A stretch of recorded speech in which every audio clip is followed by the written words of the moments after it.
Ya. Jadi supaya kalian bisa memperhatikan lagi nanti di rumah. Oke. Nah, jadi pertemuan kedua kemarin kita kan pertemuan pertama membahas tentang RPS dan tugas-tugas kapan deadline-nya, jenis-jenis apa tugasnya. Oke.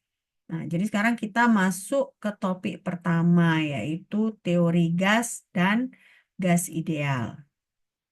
Oke. Jadi pada pendahuluannya ini pertama kita mengetahui kalau kita mau mempelajari gas, artinya ada 4 parameter yang perlu kita ketahui, yaitu yang pertama adalah suhu, yang kedua volume, yang ketiga jumlah mol, ya jumlah, yang keempat adalah tekanan. Nah, suhu ini biasanya kalau dalam perhitungan kimia fisika yang kita gunakan itu adalah Kelvin. Jadi setiap misalnya di soal ada derajat Celcius, nah tanpa diberitahu otomatis kalian harus konversikan ke Kelvin.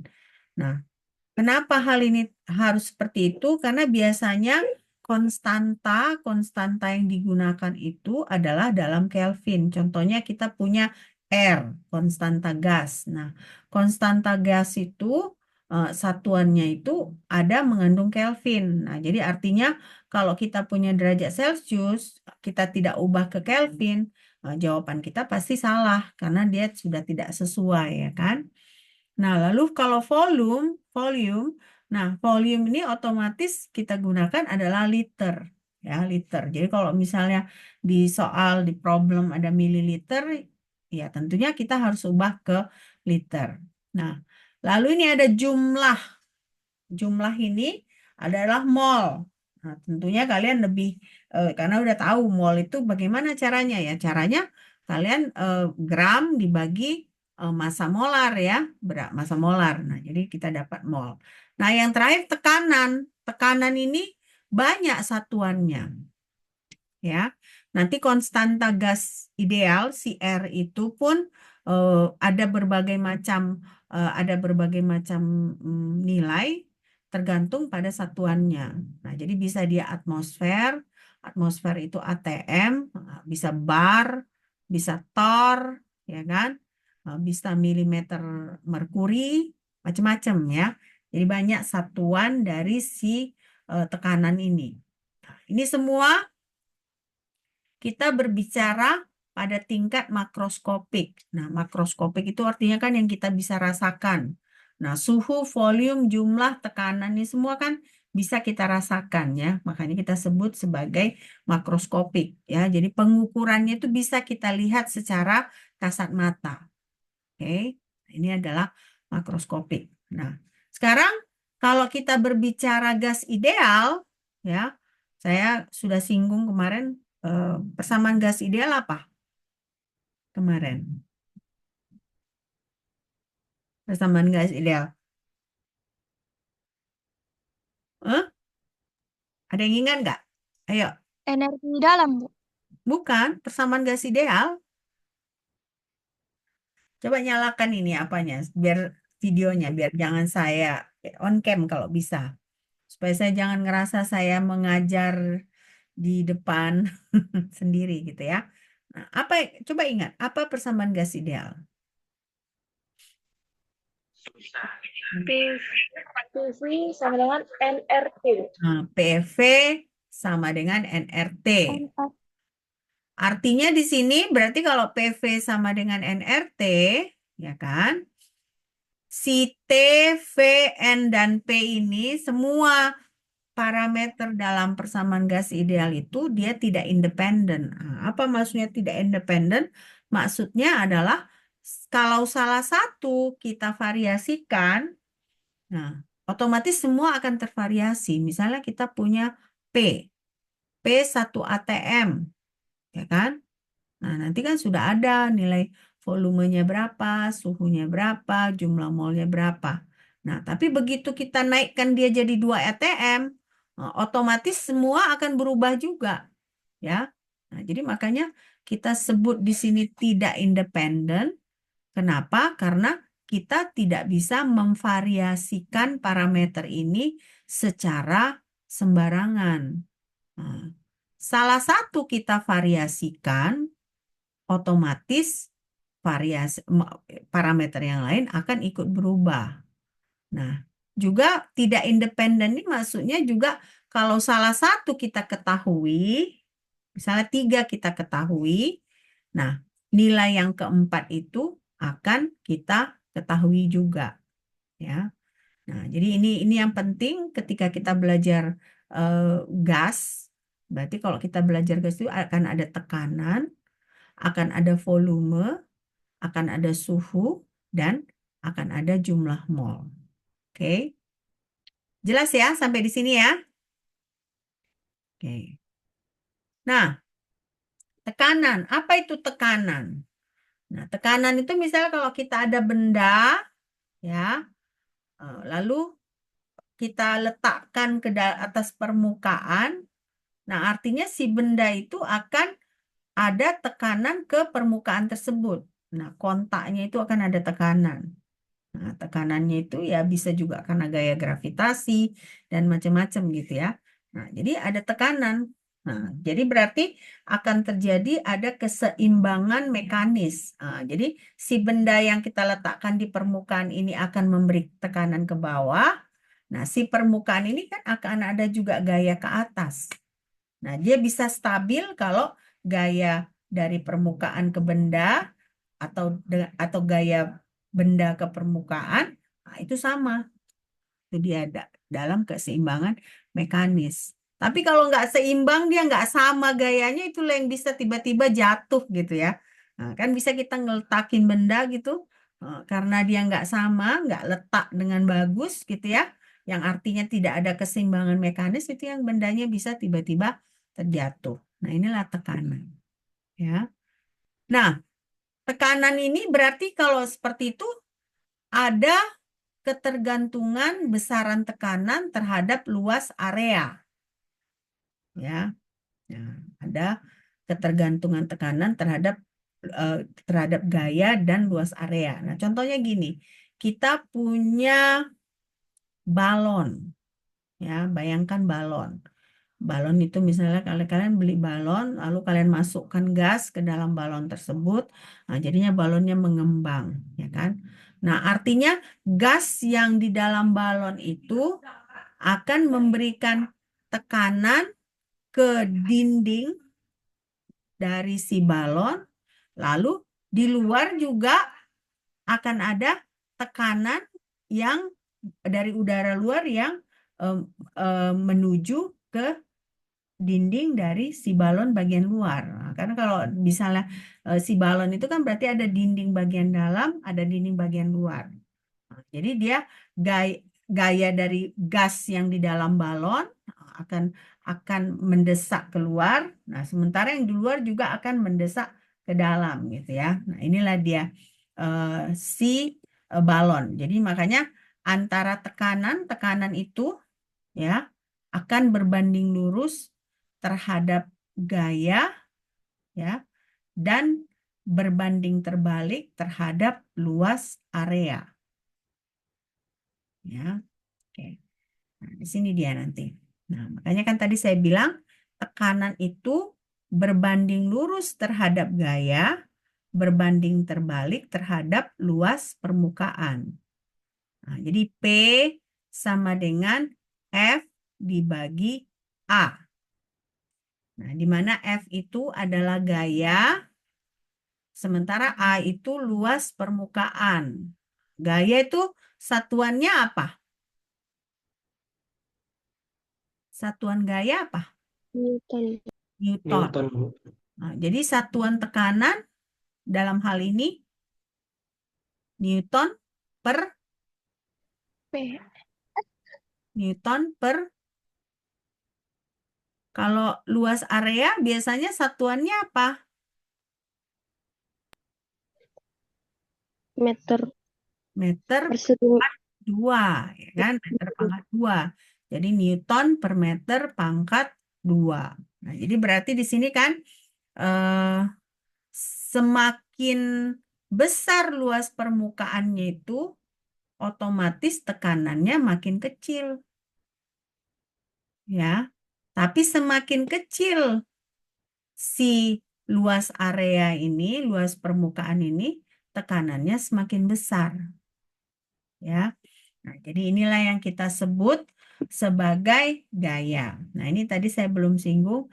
Jadi kalau misalnya tiba-tiba si balon ini, ya, udara di dalamnya itu naik suhunya. Nah, otomatis kalau naik suhunya, kita memberikan energi ke eh, atom-atom, molekul-molekul yang ada di dalam balon. Nah, jadi kalau misalnya diberikan energi karena panas, kan artinya dia bergerak dengan kencang, kan? Nah, karena bergerak dengan kencang, nah energi energi kinetiknya akan meningkat. Nah, kalau energi kinetiknya balonnya itu jadinya mengembang. Nah, mengembang. Nah, jadi ketika si dia mengembang itu tekanannya itu bagaimana? Tekanannya itu adalah gaya dibagi luas permukaan. Oke. Tadi udah selesai dicoret, di apa kan? Dicatat kan? Udah ya? Oke. Ada, Bu. Nah, jadi sekarang berarti kan tadi kita sebut gaya tekanan itu bergantung pada gaya, ya, tapi berbanding terbalik terhadap luas area. Sekarang kita kita ilustrasikan seperti selang air. Misalnya kalian mau nyiram bunga, ya. Kalau misalnya dekat bunga yang mau disiram, yang dekat kita, kita biasa aja gitu ya. Selangnya tidak kita apa-apain kan. Nah, jadi luas permukaan dari lubang selang itu ya kita biasa aja gitu. Tapi kalau misalnya di ujung sana kita mau mau siram bunganya, tapi kita malas gerak, apa yang kalian buat?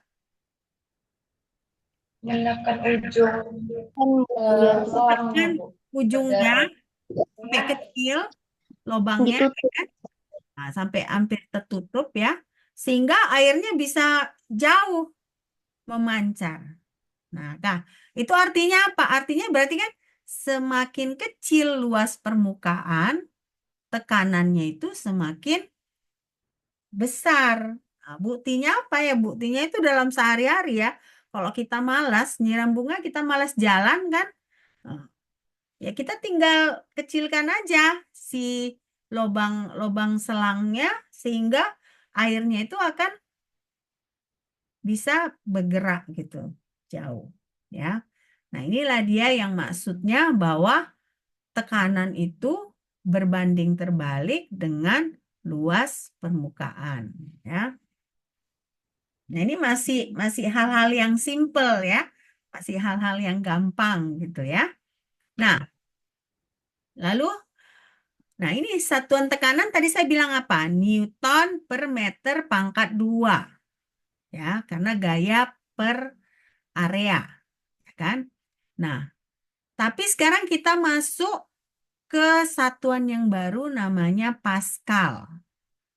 Nah, ternyata 1 Pascal itu sama dengan 1 Newton per meter pangkat 2. Jadi seringkali makanya kalian tidak akan memakai Newton per meter pangkat 2, tetapi kalian pakai Pascal. Nah, ini ada gambar si Pascal ini, satuan Pascal ini ditemukan oleh Blaise Pascal. Makanya nama satuannya adalah Pascal. Ya,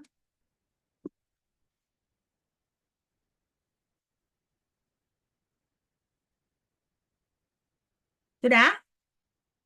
Nah, selanjutnya ini contoh. Coba kalian kerjakan. Kita punya buku dengan massa 2 kilogram.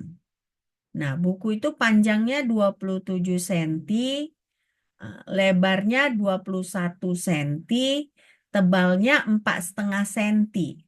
Nah, pertanyaannya adalah bisa nggak kalian tentukan tekanan, berarti P dalam Pascal, jika buku itu berbaring rata? Berarti kalau ini ada misalnya ada, saya punya buku ini ya. Nah, jadi berapa? Berapa tekanannya kalau dia berbaring rata gini? Berapa tekanannya kalau dia gini? Oke. Berarti bedanya di apa? Di luas permukaannya. Bukaan ya. Nah, Bukaan. makanya beda. Tapi kalau gayanya sama aja, ya. Gayanya sama aja. Oke. Coba saya kasih waktu berapa? 5 menit ya. 5 menit coba kalian kerjakan. Lalu kita lanjutkan nanti. Coba saya kasih 5 menit waktu ya.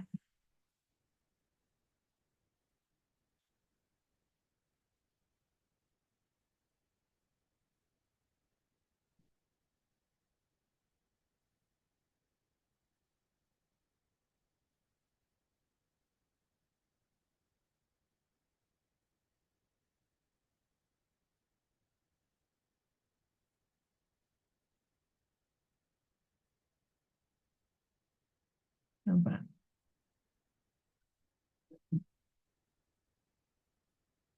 Nah, gayanya juga kalian harus tentukan bagaimana menentukan gayanya ya. Karena kan ini hanya diberitahu bahwa masanya adalah 2 kilogram.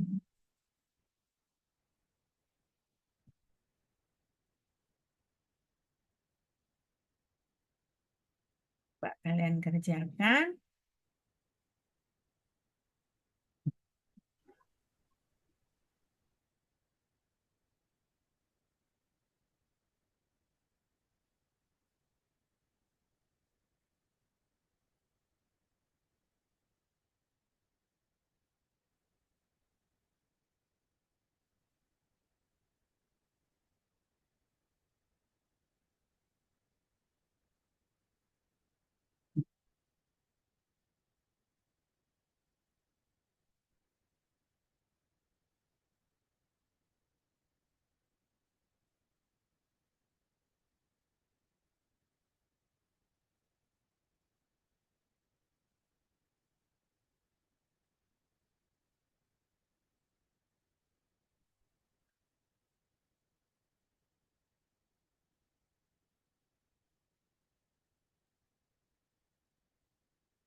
Ada yang bisa dapat?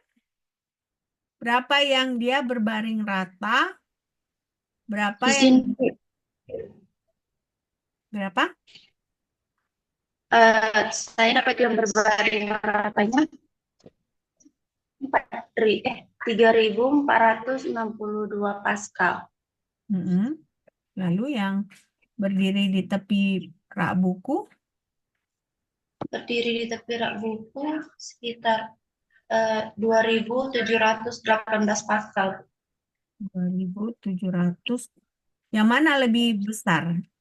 A atau B? Yang ketika dia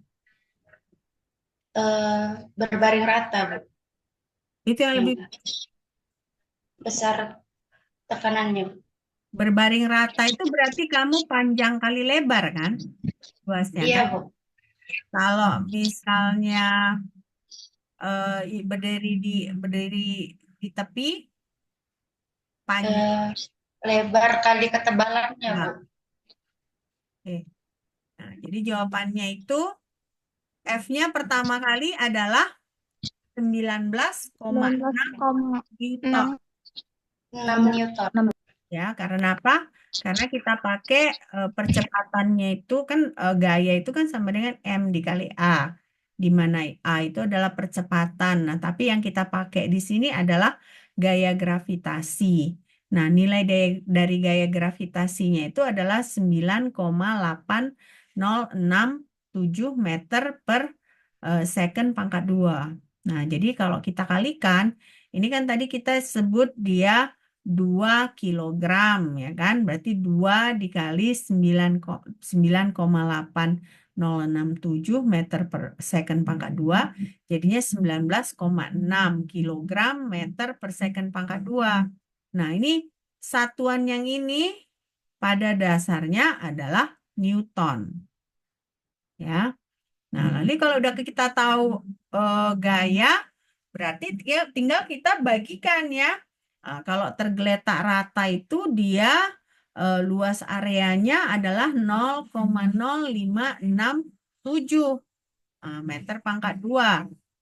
Nah, jadi tekanannya ya 19,6 dibagi 0,0567. Jadi dapatnya 3,46 dikali 10 pangkat 2 Pascal. Ya. Nah, sementara kalau dia berdiri tegak, berarti kan dia luasnya itu adalah 0,21 meter dikali 0,045. Nah, ini dia adalah ketebalannya. Dapat segini, 9,5 kali 10 pangkat negatif 3 meter pangkat 2. Nah, jadi dia gaya dibagi luas, dapatnya adalah 2,06 dikali 10 pangkat 3 Pascal. Oke, udah ngerti ya? Ngerti, Bu. Oke, udah ngerti. Kita lanjut ya. Ini udah kalian catat? Udah, Bu. Hah? Sudah? Belum, Bu. Udah, Bu. Yang mana belum? Yang ini belum? Yang satu lagi, Bu, yang di next kan. Yang ini? Ya? Ya, Oke, Bu. silakan.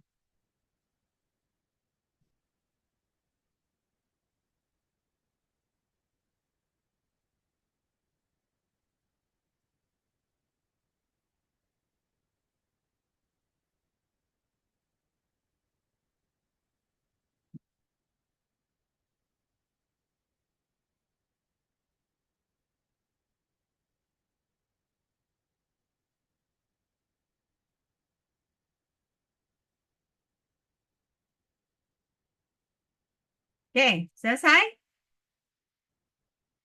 Selesai ini? Nah, Udah, Bu. ini udah selesai dicatat? Sudah? Oke. Oke.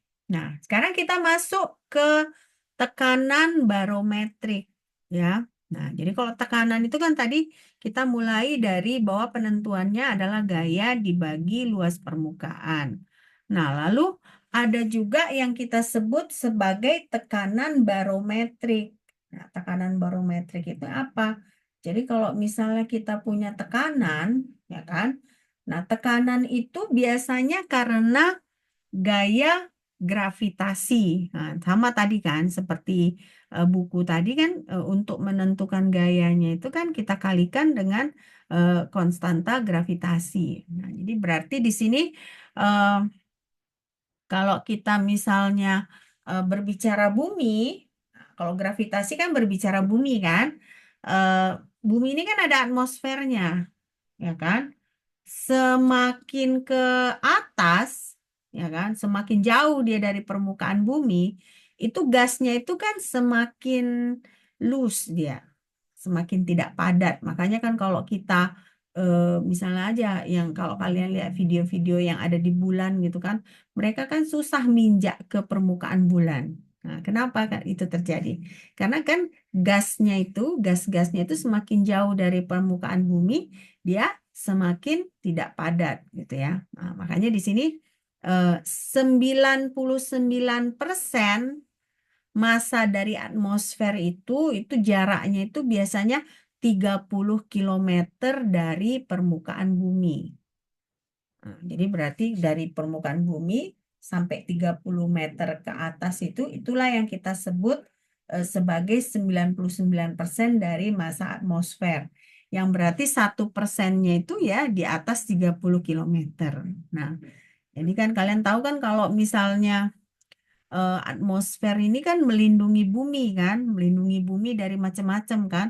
Jadi kalau kalau misalnya ada meteor ya kan, misalnya mau jatuh gitu ya kan, dia tidak akan impactnya besar ke bumi. Kenapa? Karena ketika dia mau melewati bumi, dia bergesekan dengan atmosfer sehingga dia lama-lama semakin kecil ya kan. Kalau bergesekan kan dia lama-lama makin kecil. Bergesekannya dengan apa? Dengan gas yang ada di atmosfer karena dia kecepatan tinggi kan. Kalau kecepatan tinggi kan berarti kan ada impact-nya kan. Nah, jadi berarti semakin kecil.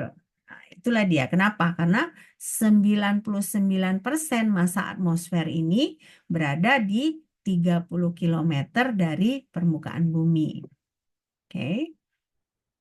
Nah, jadi berarti setiap setiap permukaan di bumi ini ada yang kita sebut sebagai net pressure atau tekanan bersih ya, tekanan net. Nah, tekanan net ini itu kita sebut sebagai tekanan barometrik.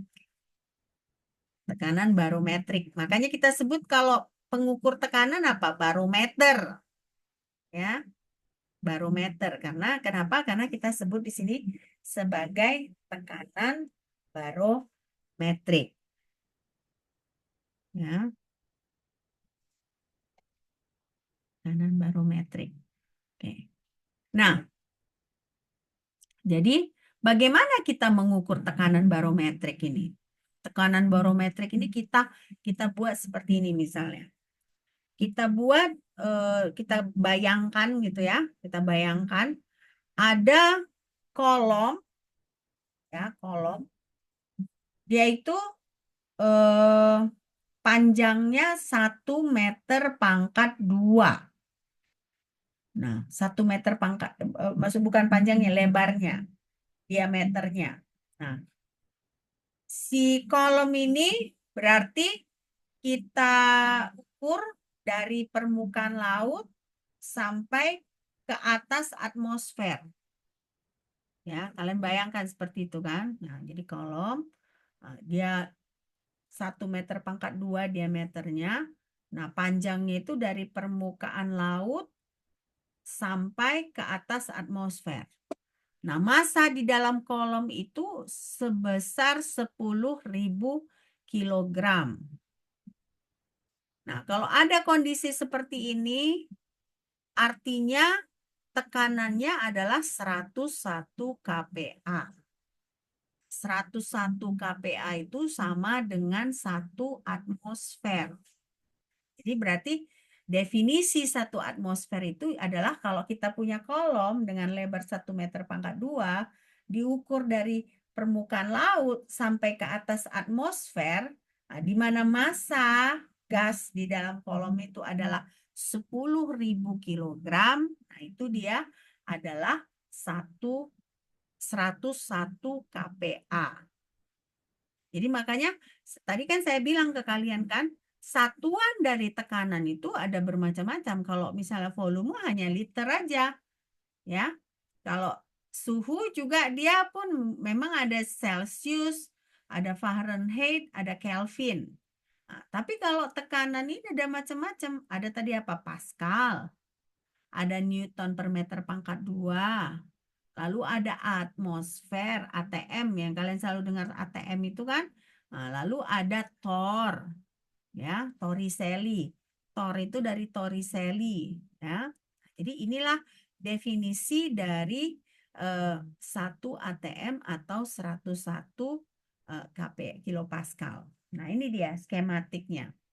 Kita punya kolom, ya, kita isi dengan merkuri, nah, merkuri, ya.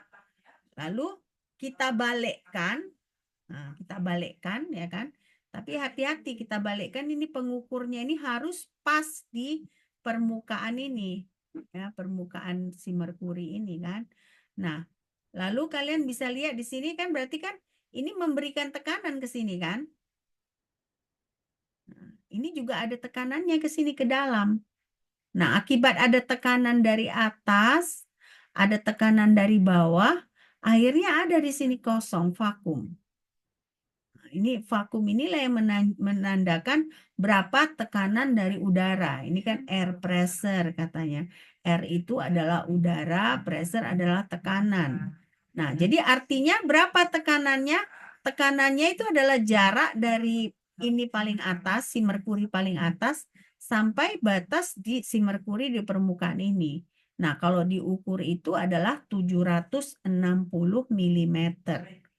Nah, jadi kalau kalian ada dengar 760 mm merkuri itu sama dengan apa? Sama dengan 1 ATM. Jadi 1 ATM itu sama dengan 760 mm merkuri sama dengan 101 kPa. Ya, nah ini dia skematik dari barometer ya. Nah, jadi barometer ini pertama kali diukur oleh Evangelista Torricelli. Nah, jadi 760 mm merkuri ini sama dengan 1 tor. Sorry, saya salah. Sama dengan 1 tor. Ya, 1 tor. Kenapa? Karena barometer itu ditemukan oleh si Evangelista Torricelli. Nah, bagaimana caranya? Tadi ya kita isi di tabung itu merkuri. Nah, berarti ini semua ini adalah merkuri. Lalu kita balikkan ini secara hati-hati, ya kan, si tabung ukur ini, tapi pastikan pengukurnya ini pas di permukaan ini. Nah, berarti kan di sini kita lihat ada tekanan ke arah tabung. Dari tabung juga akan menekan ke bawah. Sehingga kita bisa mengukur berapa tekanan udara. Nah, tekanan udara itu dari sini. Nah, ini tekanan udara adalah jarak dari sini ke sini. Nah, dia 760 mm merkuri, ya. Ini dia si Evangelista Torricelli, ya. Nah, ini sedikit menjelaskan ya. Ini kan dia kalau kalian buat seperti ini tidak akan pernah bagian ini terisi. Ya. Tapi tetap mayoritas dari si tabung ini terisi oleh merkuri, tapi tetap akan ada tersisa. Nah, tersisa inilah vakumnya yang akan mengidentifikasikan berapa tekanan dari si udaranya. Ya. Nah, sekarang kita bertanya, kenapa tidak semua merkuri habis? Tidak semua habis karena ada gaya gravitasi. Nah, jadi dia gini, ada gaya ke bawah, ada juga gaya ke atas. Nah, jadi akibatnya yang ini gaya ke atasnya akan menahan ini tidak semua habis ke bawah. Karena kalau gaya gravitasi kan dia punya kecenderungan turun ke bawah ini semua kan. Nah, tapi gaya yang dari bawah ini ke atas, nah dia mencegah dia tidak habis sehingga dia ini ada tersisa di sini. Jadi ada keseimbangan antara gaya gravitasi dan gaya dari merkuri yang menekan dari bawah gitu. Jadi ada dia sedikit ruang hampa atau ruang vakum ya. Nah, oke. Nah, sekarang kita masuk ke rumus lagi. Kan tadi kita sebutkan bahwa P sama dengan F dibagi A. Ya. F ini sama dengan M dikali G. Ya, massa dikali gravitasi dibagi A. Nah, massa ini adalah rho dikali V. Rho itu apa? Rho itu apa? Berat jenis. Nah, jadi massa itu adalah berat jenis dikali volume dikali gaya gravitasi dibagi A. Nah, volume itu kan dia kalau volume kan sebenarnya panjang kali lebar kali tinggi, ya kan? Nah, berarti artinya kalau panjang kali lebar itu A, luas area. Nah, jadi kita bisa bilang luas area kali tinggi adalah volume. Nah, jadi kita dapat di sini rho dikali A, dikali H, dikali G, dibagi A. Jadi A ini bisa kita cancel. Ya, kita cancel. Jadi tekanan ini bisa kita sebut sebagai rho dikali G dikali H. Nah, ini satuannya adalah kilopascal. Nah, di mana H ini adalah berapa ketinggian dari si kolom merkuri tadi. Ya. Coba kalian tulis pelan-pelan ya.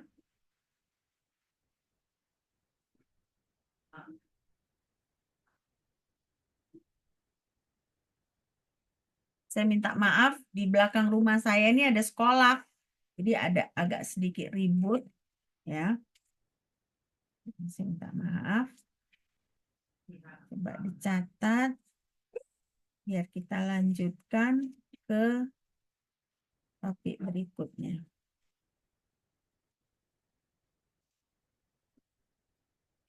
Itu tahu cerita itu selalu udah apinya makanya tahu akhirnya nanti ya budak api katanya. Jadi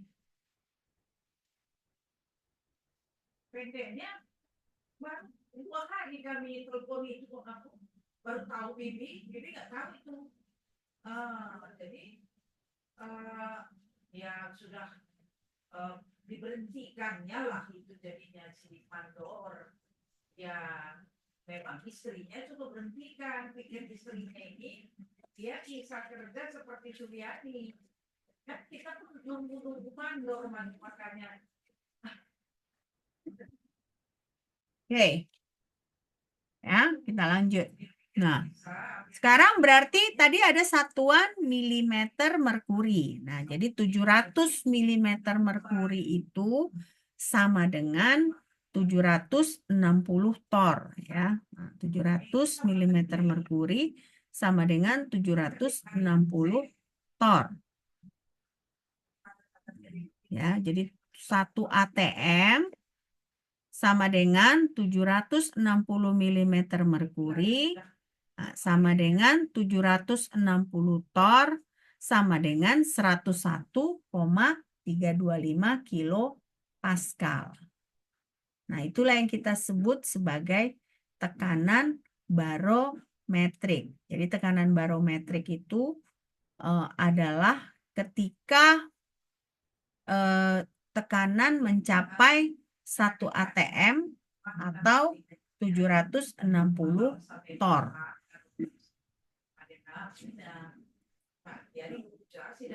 Ya. Ya. Nah, jadi udah selesai tekanan ya. Nah, tekanan itu tadi tekanan barometrik. Nah, sekarang suhu. Nah, kalian harus bedakan antara suhu dan kalor. Kalau suhu itu adalah seberapa panas benda. Ya, seberapa panas benda. Sementara kalau kalor itu kalau ada perpindahan energi dari satu benda ke benda lain dengan suhu yang berbeda. Nah, jadi kalian harus bedakan suhu dengan kalor. Kalau suhu itu seberapa panas bendanya. Ya, seberapa panas bendanya, sementara kalor itu adalah perpindahan energi. Ya, karena ada perbedaan suhu. Nah, tadi saya sudah sebutkan ya, ada tiga ukuran untuk suhu. Pertama Fahrenheit, kedua Celsius, ketiga Kelvin. Tetapi untuk perhitungan ilmiah, kita hanya memakai Kelvin. Karena semua konstanta itu memakai Kelvin. Ya.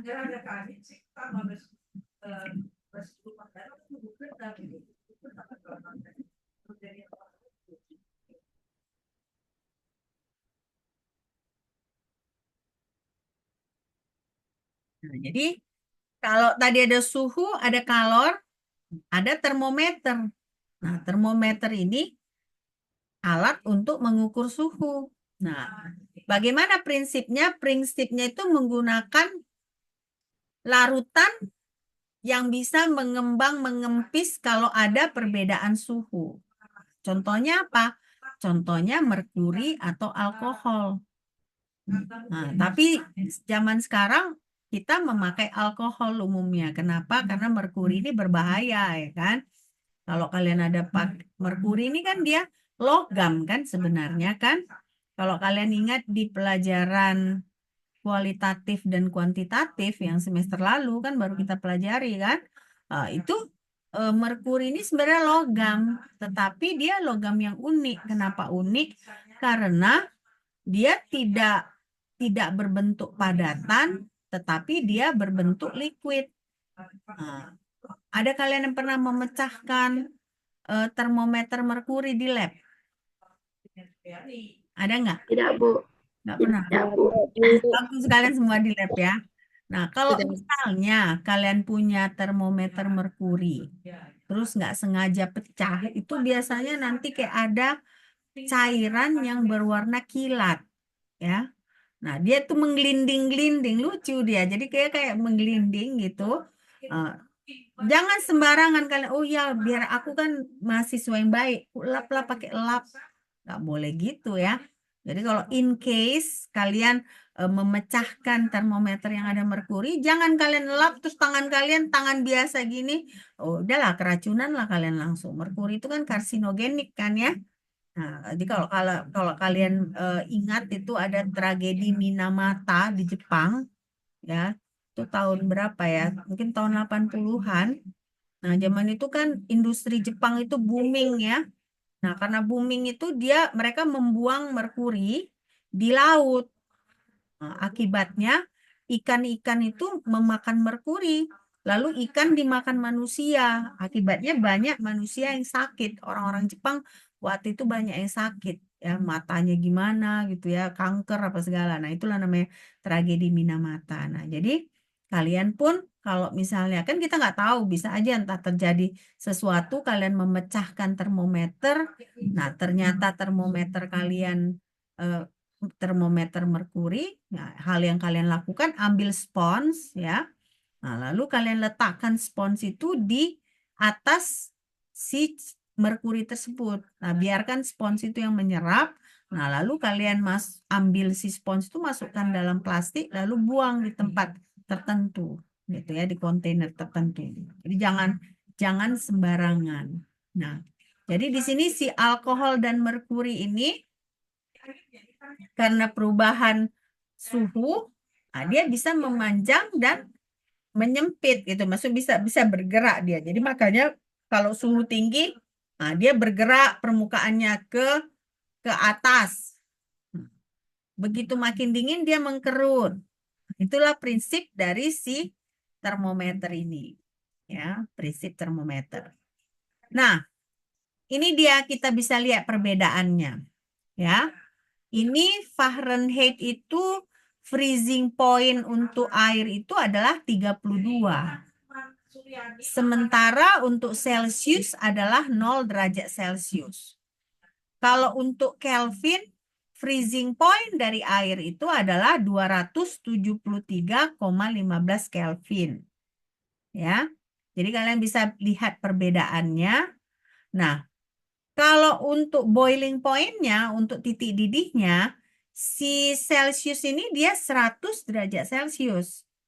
Sementara si Kelvin 373,15 Kelvin. Makanya gampang aja kalau kita mau membedakan antara, kalau kita mau mengubah Celsius ke Kelvin. Tinggal kita tambahkan 273,15. Nah, jadi kita sudah ubah dari Celsius ke Kelvin. Nah, tapi yang uniknya ini kalau si Fahrenheit ini dia itu freezing point-nya 32 Fahrenheit. Kenapa ini jangan dicoret? Nah, lalu Fahrenheit boiling point-nya adalah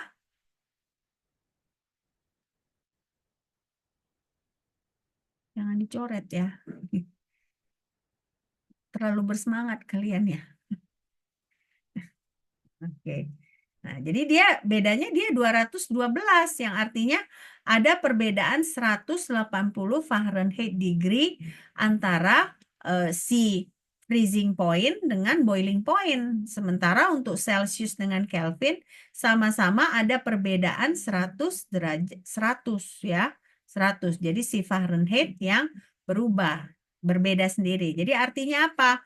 Jadi kalau kita mau mengubah Celsius, kalau mau mengubah ke Kelvin, ya, sama-sama kita kalikan 9/5 dari derajat Fahrenheit.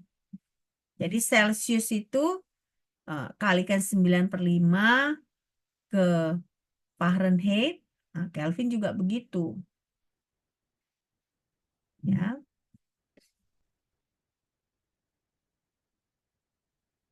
Nah, sementara bagaimana dengan Fahrenheit? Nah, kalau Fahrenheit itu berarti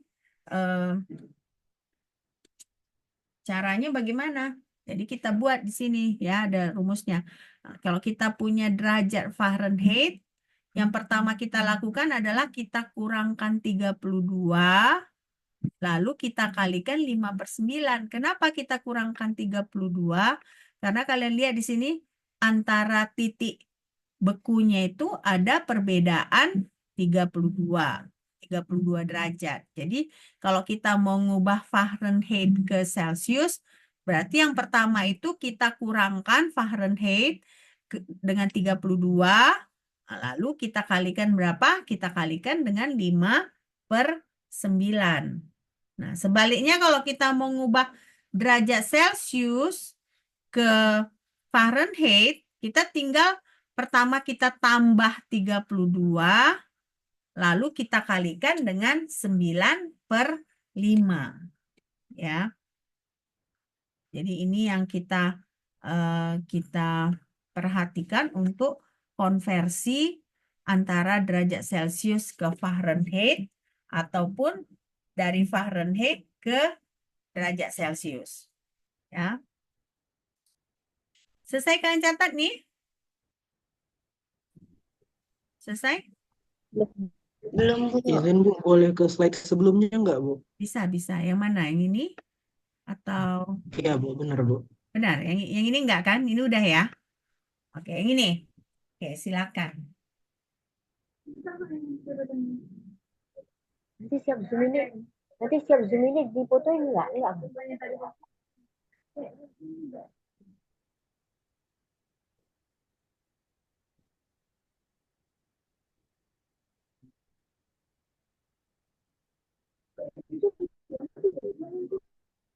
Bisa lah.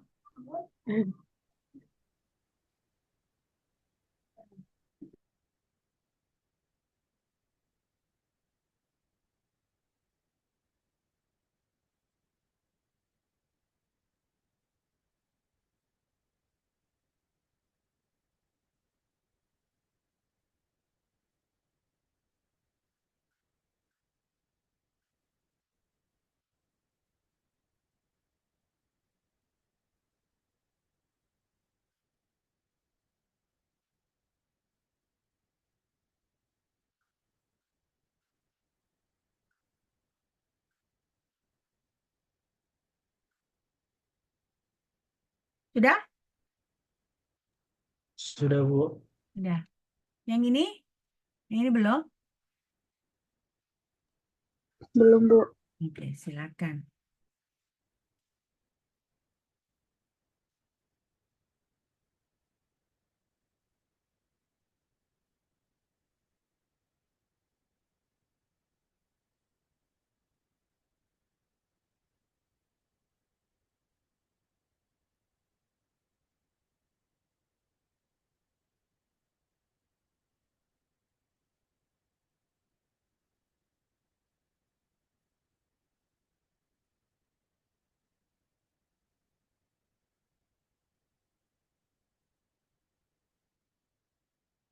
Dah, selesai ya. Nah, sekarang kalau Kelvin dari Celsius ke Kelvin ya, tinggal kalian tambahkan atau kurangkan ya. Kalau Celsius kalian tambahkan 273. Nah, kalau Kelvin tinggal kalian kurangkan untuk mengubah dari Kelvin ke derajat Celcius. Ya, ini kan ini hal yang sudah umum ya, sudah umum kita pelajari. Oke.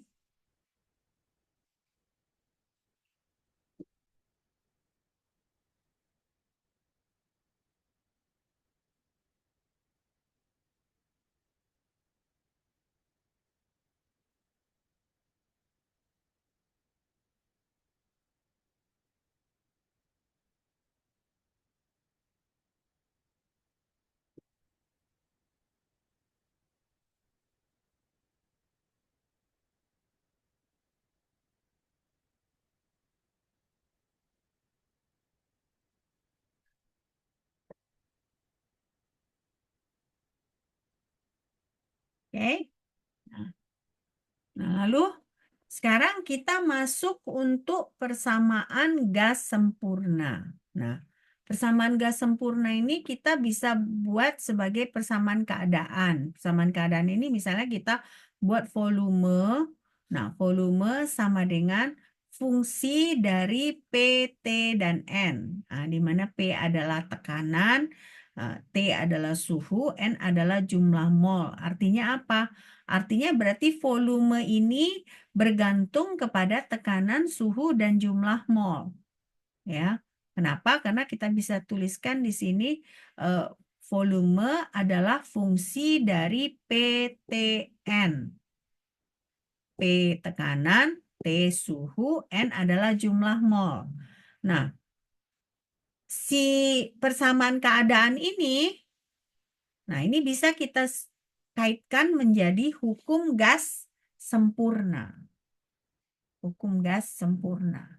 Ya. Nah, jadi volume sebagai fungsi keadaan, sebagai fungsi tekanan, suhu, dan jumlah mol ini adalah ekspresi dari hukum gas sempurna. Nah, sekarang kita lihat apa gas sempurna. Gas sempurna. Gas sempurna itu adalah jika interaksinya sama. Ya.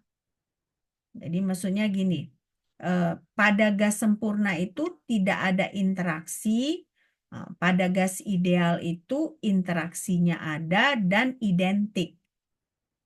Jadi kita harus sebutkan bahwa semua gas sempurna adalah gas ideal, tapi tidak semua gas ideal adalah gas sempurna. Kenapa?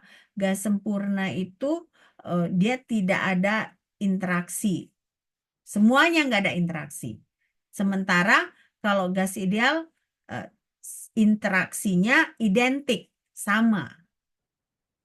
Ya.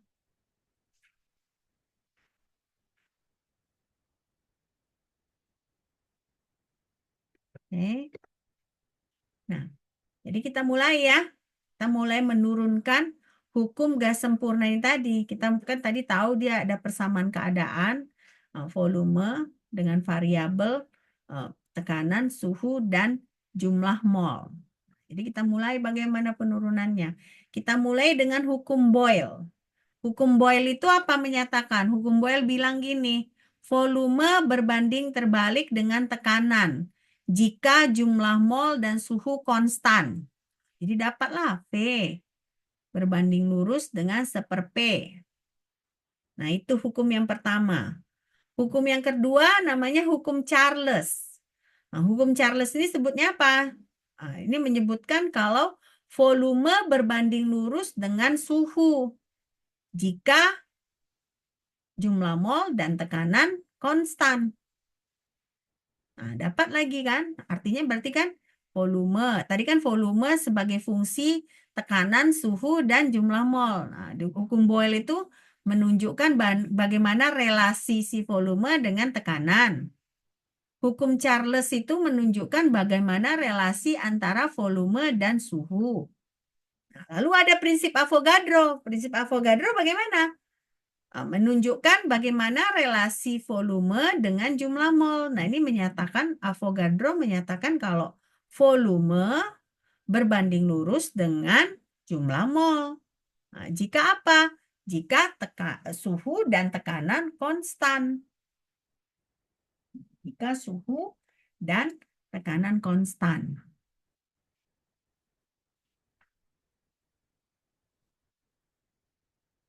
Nah, jadi ini kan berarti udah dapat kan?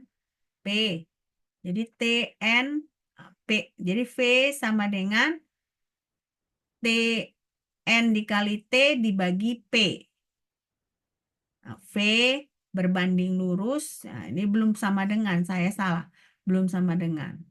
Nah, kalau prinsip matematika bilang, kalau kita punya lambang berbanding lurus, mau kita ubah menjadi sama dengan, nah, kan soalnya kalau rumus gas ideal tadi kan PV sama dengan nRT. Sementara di sini kan hukum-hukum ini kan dia masih lambang berbanding lurus kan, belum sama dengan. Nah, untuk mengubahnya menjadi sama dengan, kita harus mengkalikannya dengan konstanta.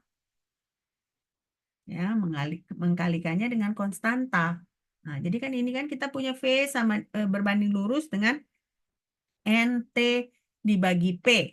Artinya volume berbanding lurus dengan jumlah mol dikali suhu berbanding terbalik dengan tekanan. Nah, untuk mengubah lambang ini menurut matematika menjadi sama dengan, kita harus kalikan dengan konstanta. Nah, dalam hal ini konstantanya itu kita sebut sebagai konstanta gas atau kita lambangkan dengan R. Nah, jadi alasan kenapa kita kalikan dengan R itu supaya dia jangan berbanding lurus gini ya, jangan mengubah si lambang ini menjadi lambang ini secara matematika. Ya. Jadi selama ini kan kita cuma tahu, oh ya, PV sama dengan nRT. Nah, kita nggak tahu alasannya kenapa harus kita kalikan dengan R, ya kan? Nah, kita harus kalikan dengan R ya karena secara konvensi untuk mengubah ini menjadi sama dengan harus kita kalikan dengan konstanta. Ya, jadi kita sudah dapat ini. Oke? Nah, jadi makanya kita dapat P sama dengan R dikali NT dibagi P. Nah, kita dapat di sini. Nah, kita nggak mau pakai ada bagi-bagi gini, berarti PV sama dengan nRT. Nah, di mana R ini adalah bilangan Avogadro dikali dengan konstanta Boltzmann. Nah, bilangan Avogadro apa nilainya? Bilangan Avogadro. Konstanta Boltzmann. Ya kan?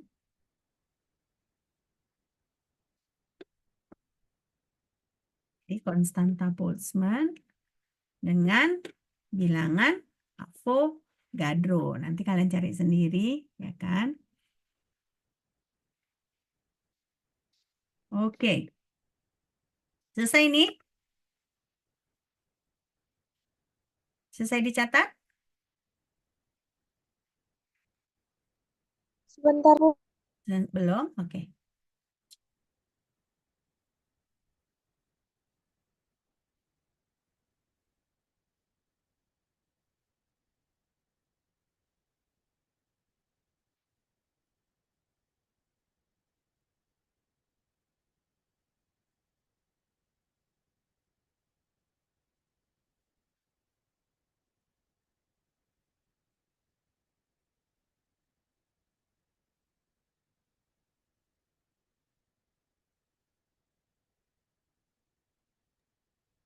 Izin, Bu. Sudah, Bu. Sudah? Oke. Nah, tadi kan saya bilang R, nilai R. Nah, R itu ada berbagai macam nilainya tergantung dengan satuannya. Jadi kalau yang paling sering kita pakai itu adalah 8,3145. Kenapa? Karena satuannya adalah Joule per mol Kelvin. Inilah yang paling sering nanti kalian gunakan. Nah, atau kita punya 0,082057. Nah, ini satuannya apa? Satuannya desimeter pangkat 3 dikali ATM dibagi Kelvin mol. Nah, lalu ada juga 0,083145. Nah, sama, ini hampir sama kan? Tapi bedanya dia kalau di sini ATM, di sini bar. Ya. Nah, lalu ada di sini juga 8,3145, mirip dengan yang ini. Tapi bisa satuannya adalah meter pangkat 3 Pascal per Kelvin mol. Nah, yang terakhir, kalau kita nggak mau pakai joule, kita mau pakai kalori. Nah, satuan R itu adalah, konstanta R itu adalah 1,9872. Nah, tapi kalau kalian lihat yang berulang itu adalah Kelvin, Kelvin, Kelvin, Kelvin, Kelvin. Makanya kalau kalian punya suhu, nggak mau kalian harus ubah ke Kelvin. Nah, dia harus pakai suhu absolut. Tapi kalau tekanan, kalau kalian nggak mau pakai ATM, kalau kalian mau pakai bar, kalian bisa pakai yang ini. Kalau kalian mau pakai Pascal, bisa pakai yang ini. Nah, jadi tekanan itu bisa ada beberapa satuan, jenis satuan yang kalian bisa pakai. Bisa ATM, bisa bar, bisa Pascal. Satuan energi juga kalian bisa either pakai joule, bisa juga pakai kalori. Tapi kalau untuk Kelvin, itu nggak bisa. Itu wajib kalian memakai Kelvin. Nah, saya rasa ini baru pertama kali mungkin kalian tahu R itu ternyata banyak jenisnya ya. Nah, ada berbagai macam satuan. Selama ini mungkin yang paling kalian gunakan yang ini atau yang ini, benar nggak? Ya kan? Nah, tapi yang lain-lain kemungkinan besar kalian baru tahunya sekarang ya. Sudah ini? Sudah? Oke. Nah, Sudah. sekarang kita mau lihat di sini. Tekanan versus volume. Bagaimana tadi tekanan dengan volume? Berbanding lurus atau berbanding terbalik?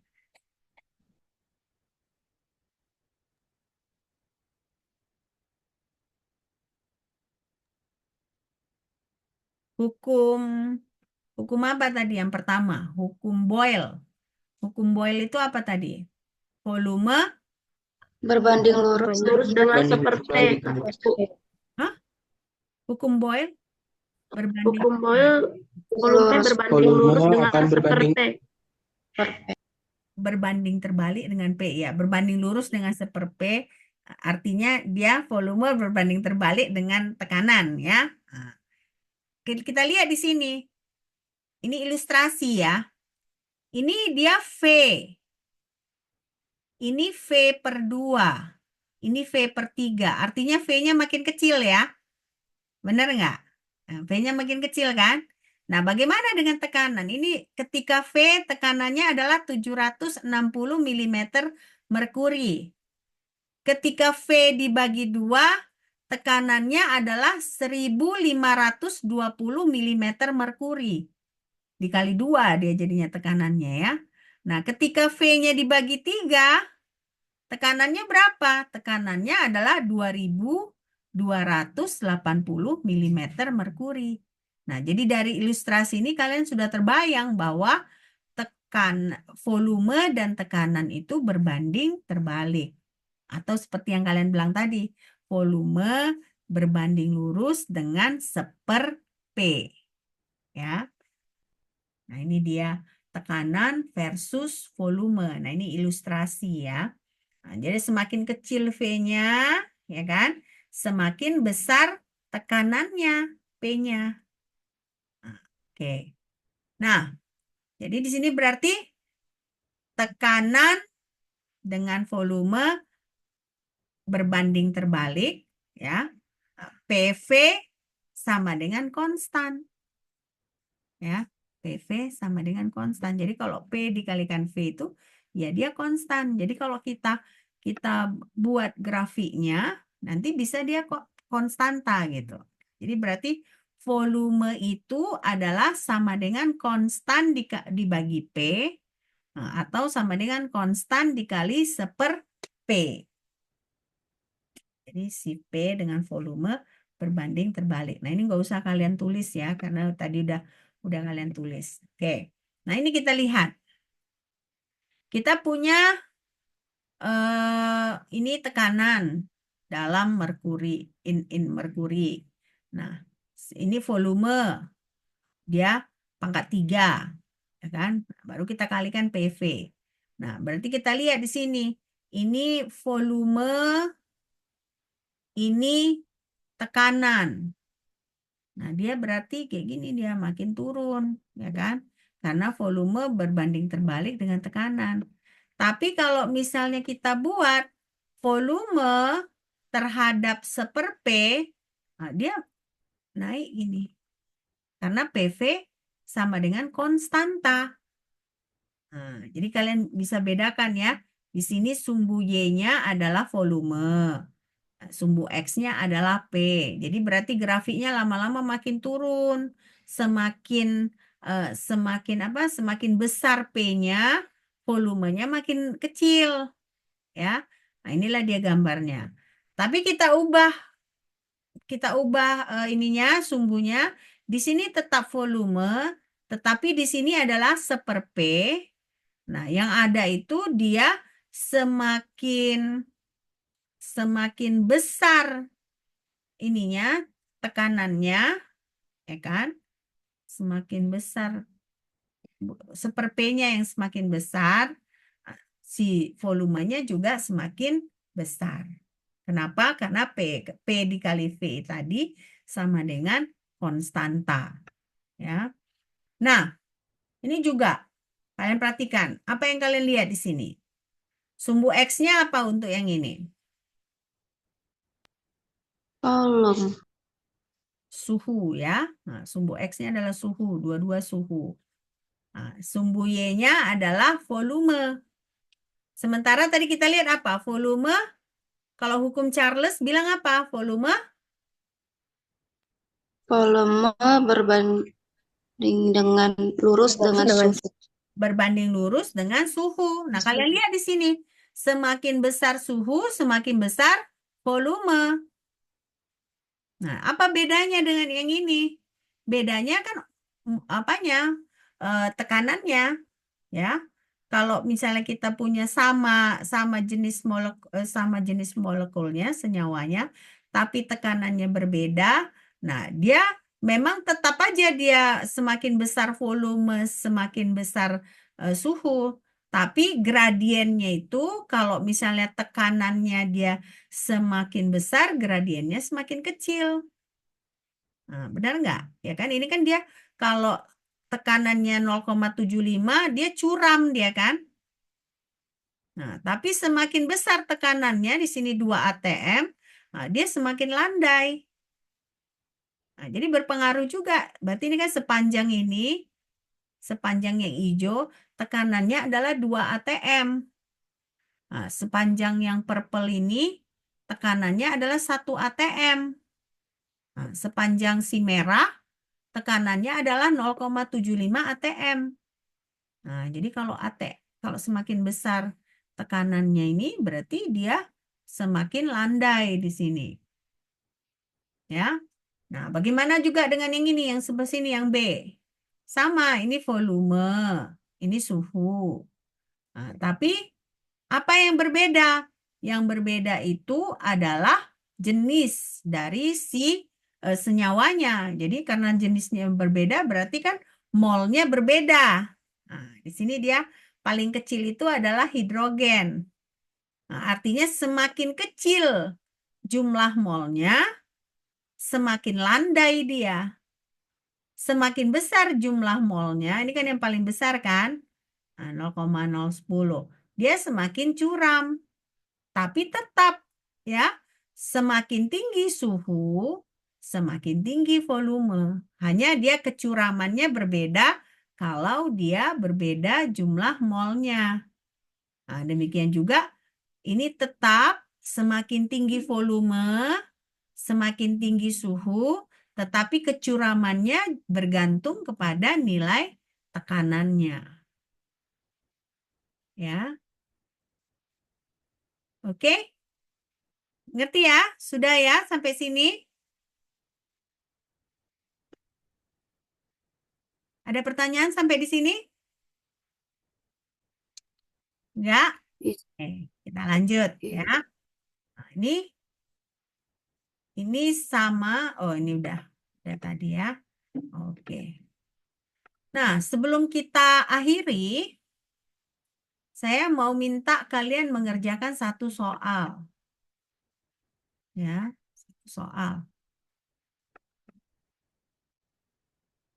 Kita masih ada 15 menit ya. Benar kan?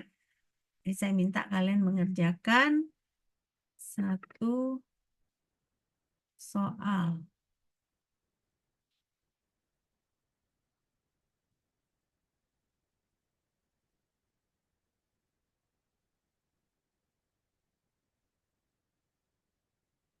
Soal ini selalu keluar di UTS.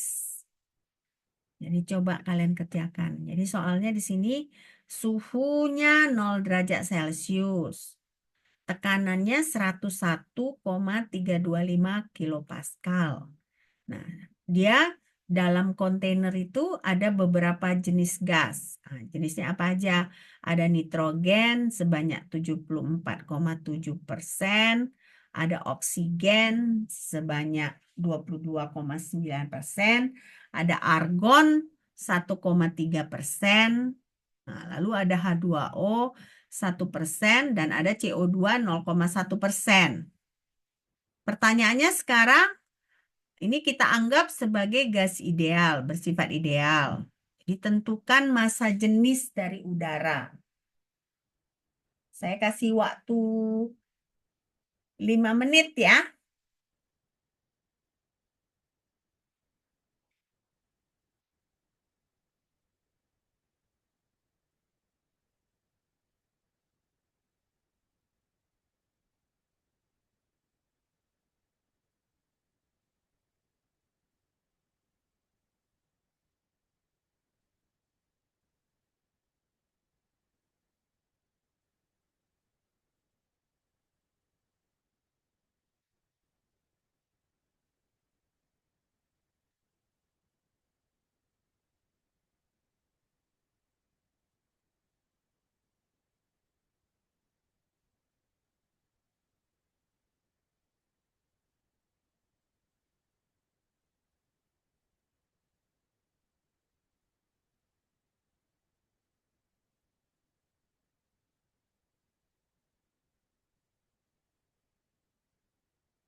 Belum. Mm-mm.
Bisa kira-kira? Nah, ini sering keluar ya di ujiannya.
Ini biar dibayar, Bu.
Izin Bu,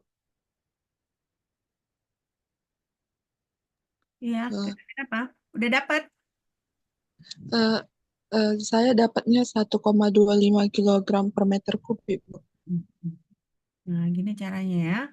Nah, jadi kan temperaturnya 0 derajat Celcius harus kalian ubah ke 273,15 Kelvin, ya kan? Nah, lalu tekanannya 101,325 kPa. Lalu ini dia ada 74% nitrogen, 22% oksigen, 1,3% argon, dan 1% H2O.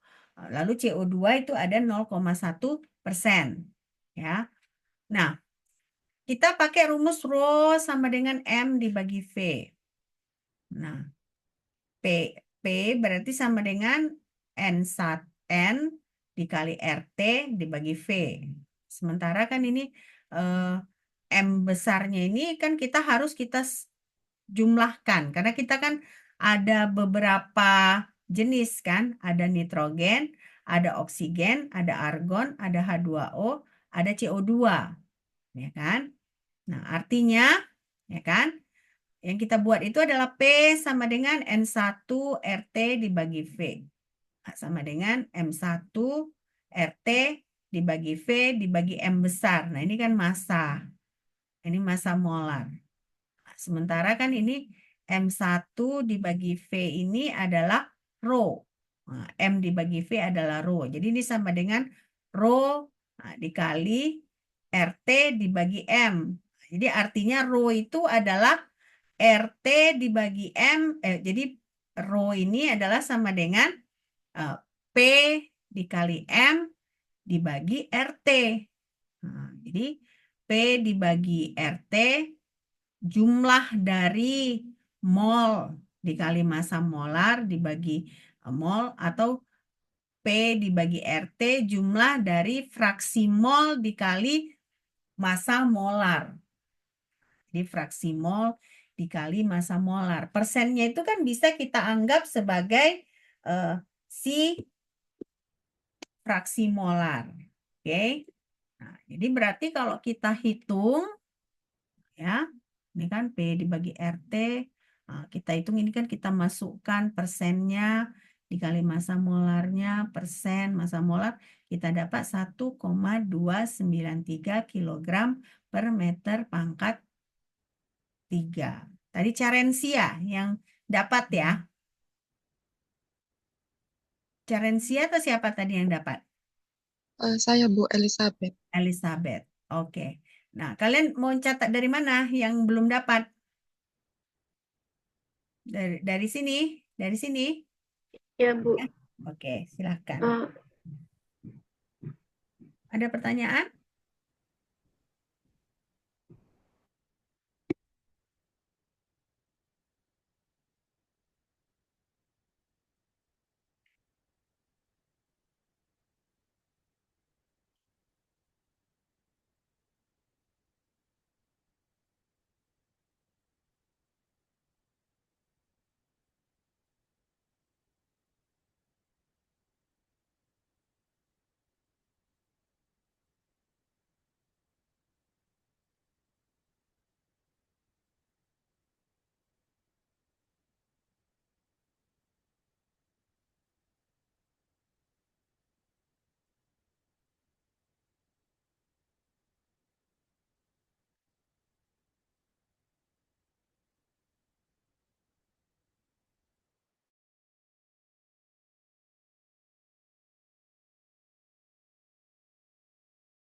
Bu, boleh di next kan, Bu?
Sudah selesai? Lanjut slide berikutnya. Ya, lanjut, Bu. Lanjut ya. Nah, akhirnya dapatnya 1,293. Oke, good job ya Elizabeth. Saya udah ngajar kelas ini berapa tahun ya? 19, 20, 21, 22, kalian 23. Berarti udah 5 tahun ya. Nah, saya berikan soal ini udah ke eh, 4 angkatan ya. Nah, kalian angkatan kedua yang bisa menjawab. Nah, yang waktu itu pertama angkatan 2021 tapi non-dik ya. Saya berikan ke 2021 dik, nggak bisa jawab.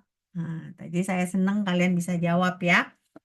Jadi artinya kan ini kan tadi udah kita pelajari ya soal rumus ini. Rumus ini ada tadi saya berikan ke kalian. Jadi maksudnya ketika saya tentunya nggak bisa kita kalau udah level kuliah memakai rumus saja nggak bisa. Kita harus memvariasikan rumus ya.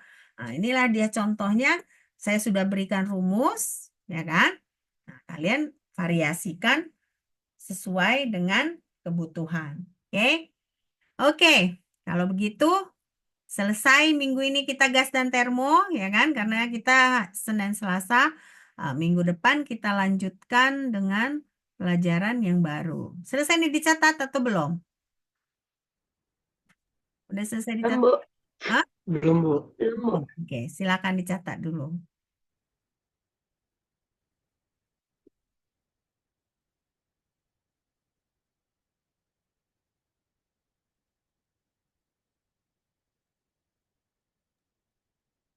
Izin Bu, Ya?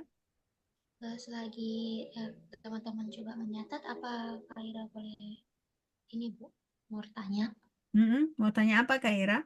apa boleh ya Bu RPS kita dikirimkan ke WA grup Bu? Bisa, bisa. Saya lupa kemarin. Bisa. Nanti saya kirim ya. Makasih Bu. Ya. Besok berarti kita bertemu matematika jam berapa? Sebentar Bu. Jam Jam 15.30, Bu. 4 ya. Oke. Udah matematika, sore lagi ya. Ngantuk lah itu. Tapi nggak apa-apa.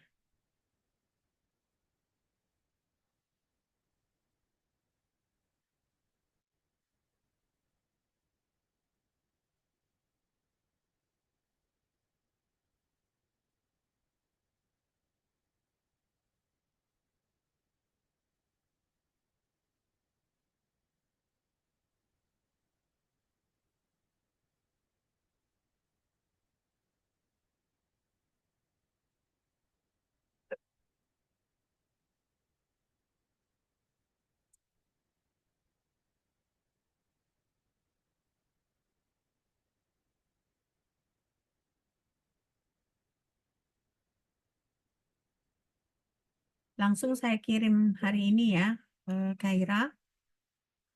Ya, saya nggak lupa.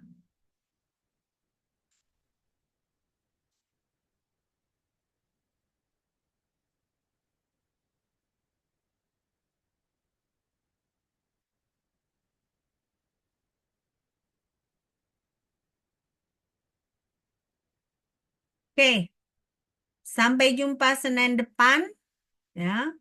Mudah-mudahan kita bisa bertemu offline ya. Hari ini saya minta maaf. Coba kalian nyala kamera biar saya foto dulu. Nyala kamera semua biar saya foto.